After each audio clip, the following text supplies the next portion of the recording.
नमस्कार। आज हम हिंदी भाषा की 7वीं कक्षा की पाठ्य पुस्तक ज्ञान सागर के पाठ 3 निर्मला सांप और सयाल कहानी का अध्ययन करेंगे, जिसके लेखक सिगरून श्रीवास्तव जी हैं। अगर वीडियो आपको अच्छा लगे तो कमेंट करके ज़रूर बताइएगा। आइए इस पाठ का अध्ययन शुरू करते हैं। निर्मला को अपनी सहेलियों में सयाल लहनू भाई भोया बहुत बुरी लगती थी। यहाँ पे पूरा नाम क्या है उसका? सयाल लहनू भाई भोया। और निर्मला भी एक लड़की है और उसकी सहेलियों में से सबसे बुरी कौन लगती थी उसे? सयाल लहनू भाई भोया। सयाल के पिता का नाम लहनू भाई भोया था। सयाल के व्यवहार और गुणों की सभी प्रशंसा करते थे। निर्मला भला सयाल की तारीफ कैसे सह पाती। लोग सयाल की माँ से कहते, कलगी बहन तुम्हारी लाडली बड़ी होनहार है। उसकी माता का क्या नाम है? कलगी। कलगी बहन यानी कलगी बहन तुम्हारी लाडली बड़ी होनहार है। उसकी प्यारी सी मुस्कान सबको खुश कर देती है। प्यारी सी मुस्कान निर्मला चिढ़कर बुदबुदाती दांत निकाले रहती है और लोग कहते हैं प्यारी सी मुस्कान। तो ये चित्र में देखिए, ये है निर्मला, ये है सयाल। ठीक है, अब आगे देखते हैं। लेकिन निर्मला मन ही मन यह तो मानती है कि सयाल की मुस्कान बहुत प्यारी है।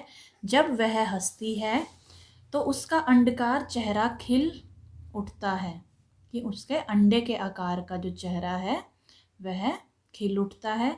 आंखों में चमक आ जाती है। उसकी छोटी पतली नाक ऊपर को उठ जाती है और उसके गालों में 2 छोटे छोटे गड्ढे दिखने लगते हैं।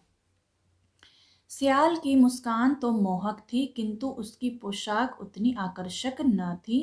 पैबंद लगे कपड़ों से उसकी गरीबी झांकती थी। उसके हाथ में पड़ी चूड़ियां भी उतनी सुंदर न थी जितनी निर्मला की चूड़ियां थी। पैबंद लगे, पैबंद का अर्थ होता है दूसरे कपड़े के टुकड़े, मतलब कि जैसे फट जाते हैं कपड़े तो उस पर किसी और कपड़े का टुकड़ा लगा देते हैं, तो उसे क्या कहते हैं? पैबंद। यह भी सच है कि गुजरात के उस छोटे से आदिवासी गांव बरटाड़ में इतनी सुंदर गले की माला किसी और के पास न थी जैसी निर्मला के पास थी।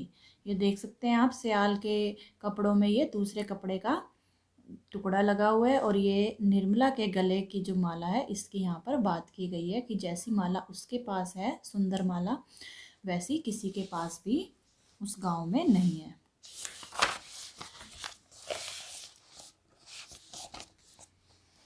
सयाल बुद्धि और विवेक में भी निर्मला से आगे है। विवेक का अर्थ होता है भले बुरे की समझ, जिसे भला बुरे की समझ हो। निर्मला इसलिए भी सयाल से चिढ़ती है। सयाल को स्कूल जाना अच्छा लगता है और निर्मला हर दम इस मौके की ताक में रहती है कि स्कूल छोड़कर खेतों में जाने को मिल जाए। निर्मला निर्मला झोपड़ी के अंदर से उसकी माँ पुकारती है। अरे 8 बज गए, धूप चढ़ गई और मवेशियों को चराने ले जाने वाला कोई नहीं है। मवेशियों का अर्थ है गाय बैल आदि। जा बेटा जा, आज तू चरा ला, स्कूल किसी और दिन चली जाना। ये उसकी माता उसे कहती है कि स्कूल किसी और दिन चली जाना, आज इन मवेशियों को ले जाने वाला कोई नहीं है तो तुम ले जाओ इन्हें। निर्मला खुशी से उछल पड़ी और मवेशियों को हाँकते हुए गांव के धूल भरे रास्ते पर चल पड़ी। बस उसे तो यही चाहिए था कि स्कूल ना जाना पड़े मुझे और मैं फिर खेतों में चली जाऊं मवेशियों के साथ। कुछ फरलांग की दूरी पर, फरलांग का अर्थ होता है 220 गज, 220 गज की दूरी। 220 गज की दूरी पार करने के बाद निर्मला जंगल की ओर मुड़ गई। वहां कुछ ही दूरी पर थोड़ी सी खुली हुई जगह थी जहां मवेशी आराम से चराए जा सकते थे। अचानक ही वह जोर से गुस्सा होकर बड़बड़ाई। कारण यह था कि जिस बरगद के पेड़ की छाया में उसका अड्डा था, मतलब जहाँ पर भी वह बैठती थी वहाँ आज कोई बैठा था। पेड़ के तने से टिकी पीठ देखकर ही वह समझ गई कि वह सियाल है। गायों की घंटियों की आवाज़ सुनकर सियाल ने इधर उधर देखा। वह निर्मला को देखकर बहुत खुश हुई और हाथ हिलाकर उसे बुलाने लगी, ए निर्मला, इधर आजा छाया में।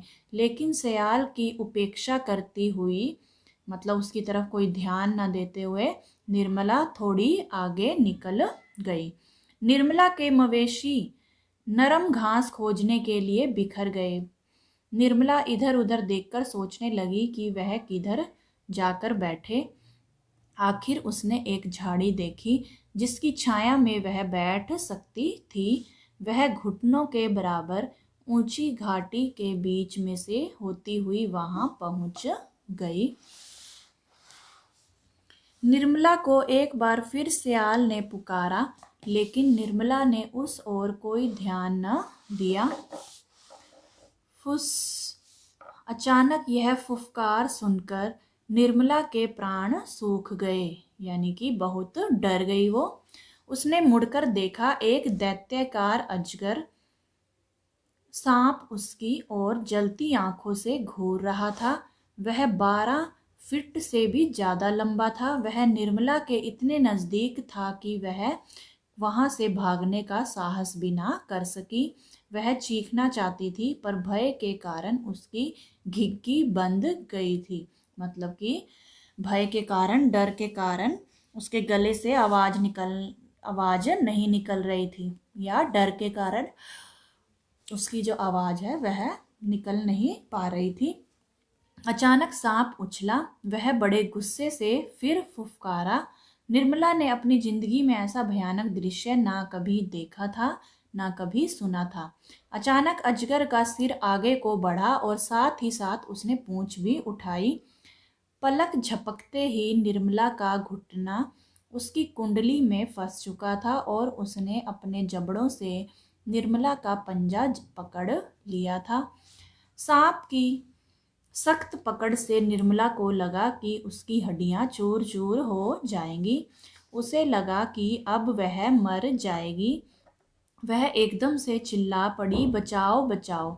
निर्मला ने सांप को झटकारने की कोशिश की, लेकिन उसे छूने की भी हिम्मत ना कर सकी। सांप उसके पैर में कुंडली मारकर लिपटा हुआ था। अचानक सांप पर किसी ने लाठी से वार किया। यह हमला सियाल ने किया था। सांप गुस्से से तिलमिला उठा, फिर भी उसने अपनी पकड़ ना छोड़ी।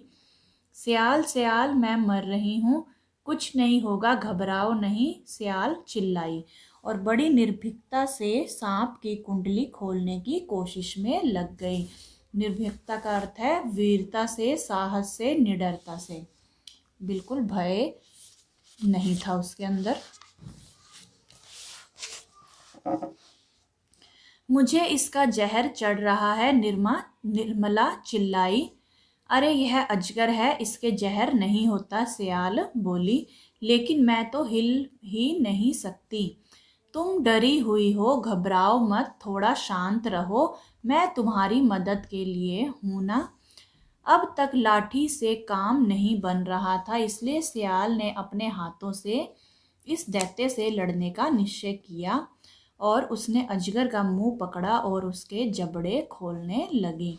निर्मला ने भी अपनी पीड़ा को सहन करने के लिए साहस बटोरा। वह टकटकी लगाकर सियाल को देख रही थी। सियाल ने दांतों को भींच रखा था और अजगर के मुंह में हाथ डालकर उसके जबड़े फैलाने की पूरी कोशिश कर रही थी। उसके माथे से पसीना बह रहा था और हाथों से खून।